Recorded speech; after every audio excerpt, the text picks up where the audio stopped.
ભાવનગરના regional science centre ખાતે artificial intelligence training વર્કશોપનો પ્રારંભ કરાયો છે। 5 દિવસીય આ વર્કશોપમાં વિવિધ જિલ્લામાંથી પસંદગી પામેલા 100 જેટલા શિક્ષકો જોડાયા છે। વર્કશોપ દરમિયાન એઆઈ ક્ષેત્રના નિષ્ણાતો દ્વારા શિક્ષકોને એઆઈના સકારાત્મક ઉપયોગ, તેની સુરક્ષા અને સંભવિત જોખમોથી બચવા અંગે માર્ગદર્શન આપવામાં આવશે।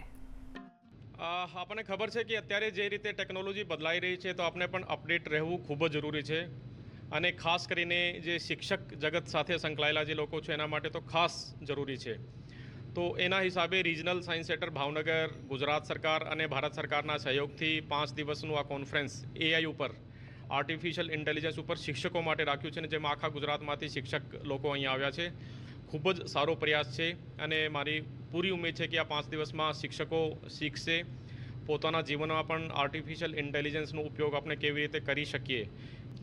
रीजनल साइंस सेंटर भावनगर में 5 दिवसीय एक एआई वर्कशॉप का ऑर्गेनाइजेशन किया गया है, जिसके अंदर पूरे राज्य से के करीब 12 डिस्ट्रिक्ट से 100 जितने टीचर्स जो सरकारी शालाओं, प्राइवेट और गारंटीनेड स्कूल से पसंद किए गए हैं।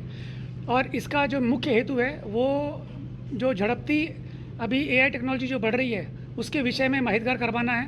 इस पूरी वर्कशॉप का जो सपोर्ट है वो एनसीएसटीसी भारत सरकार का जो यूनिट है उसका और गुजरात राज्य की डिपार्टमेंट साइंस एंड टेक्नोलॉजी के अंतर्गत कार्यरत गुजकॉस्ट के द्वारा सपोर्ट किया गया है।